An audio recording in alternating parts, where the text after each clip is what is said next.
Cyber युद्ध, जल जाएगा सारा लेबनान।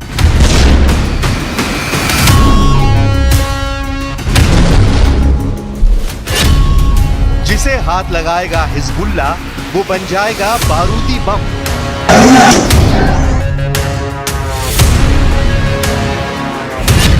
नेतन्याहू की यूनिट 8200 सबसे बड़ा हमला अब होगा।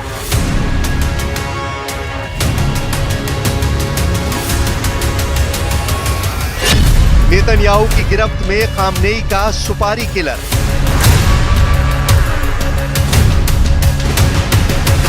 ये युद्ध इजराइल में हमास के नरसंहार से शुरू हुआ था। हमास से इजराइल ने बदला लेना शुरू किया तो बम बारूद के धमाके होने लगे। फिर इसमें ईरान समर्थक हिजबुल्लाह और हूती भी शामिल हो गए।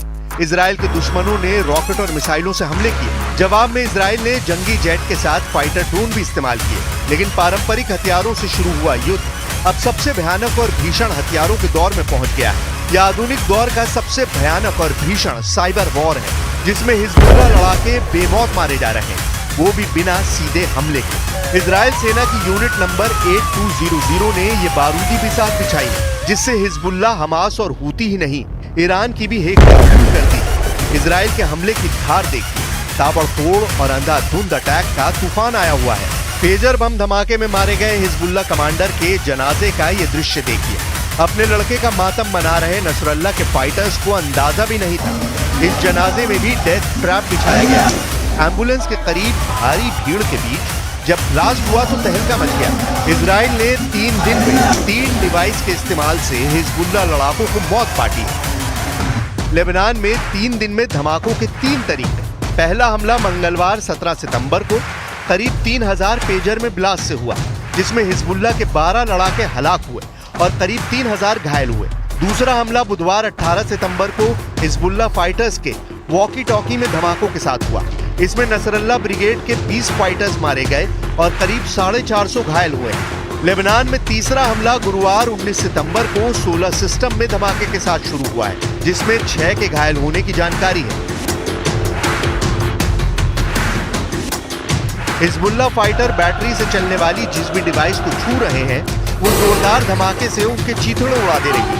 डिवाइस ब्लास्ट से बचने वाले हिजबुल्लाह फाइटर्स को नेतन्याहू के आसमानी योद्धा मिट्टी में मिला रहे हैं।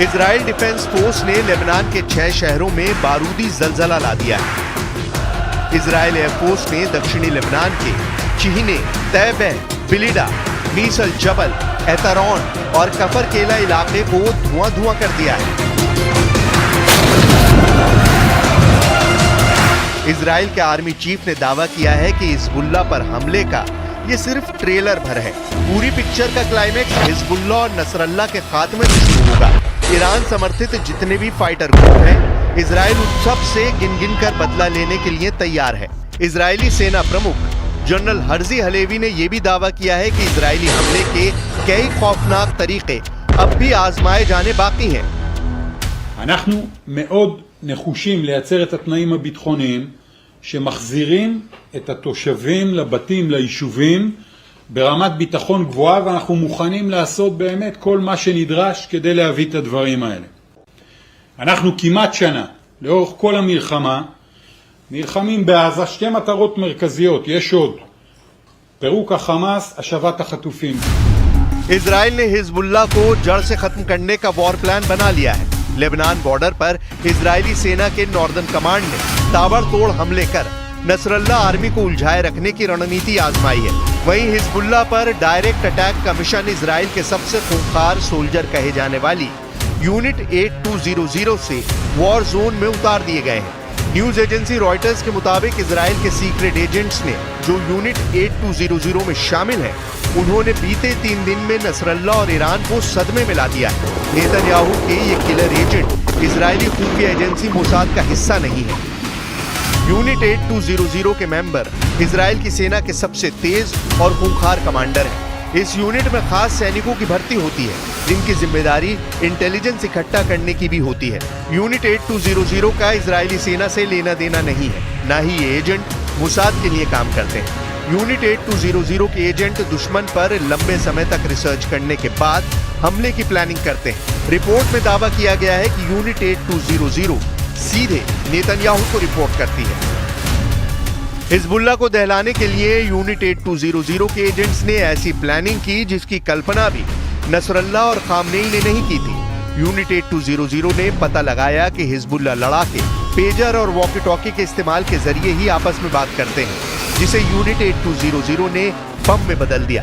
दुश्मन की सोच जहां खत्म होती है, इजराइल की यूनिट 8200 के एजेंट वहीं से उनकी तबाही की स्क्रिप्ट लिखना शुरू करता है। तबाही ऐसी जिसे देख दुनिया दहल जाए। हिजबुल्लाह सीरियल डिवाइस अटैक से दहल रहा है, जिसकी अगली कड़ी में बैटरी से चलने वाली कई चीजें इजराइल का बारूदी हथियार बन सकती हैं।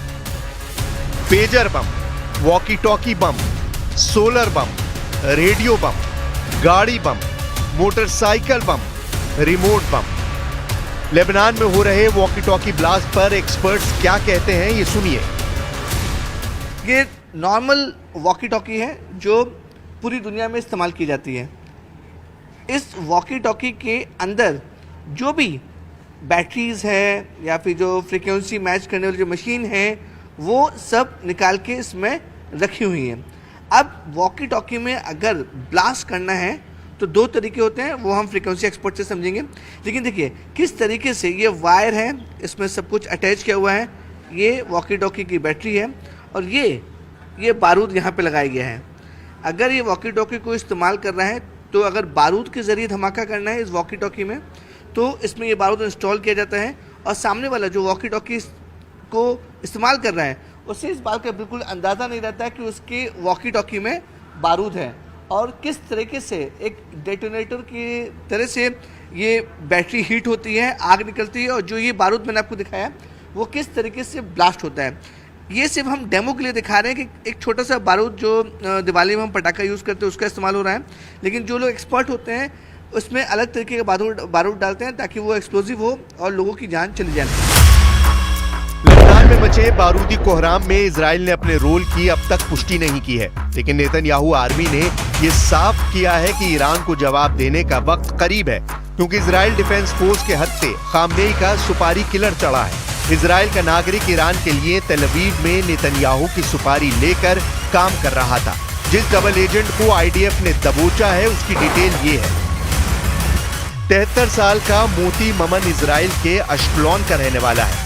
मोती ममन कारोबारी बनकर तुर्की में लंबे वक्त तक रह चुका है। हेनरी फारूक असलान और जुनेद असलान नाम के तुर्की के नागरिकों ने मोती ममन की मुलाकात ईरान के कारोबारी एडी से करवाई थी। तुर्की में ही मोती ममन को ईरानी एजेंट्स ने इजराइल के खिलाफ भड़काया और नेतन्याहू की सुपारी दी गई। मोती ममन को जो मर्डर कॉन्ट्रैक्ट दिया गया उसमें नेतन्याहू के साथ साथ पूर्व प्रधानमंत्री नफ्ताली बेनेट और कई हाई प्रोफाइल नाम शामिल हैं। אירוע שמציב רף חדש של חומרה ושל תעוזה שכמוהו לא הכרנו. אנחנו מדברים על ישראלי שבזמן מלחמה, בעת הכי קשה של מדינת ישראל, נכנס לתוך איראן, מקיים ישיבה עם גורמי מודיעין איראנים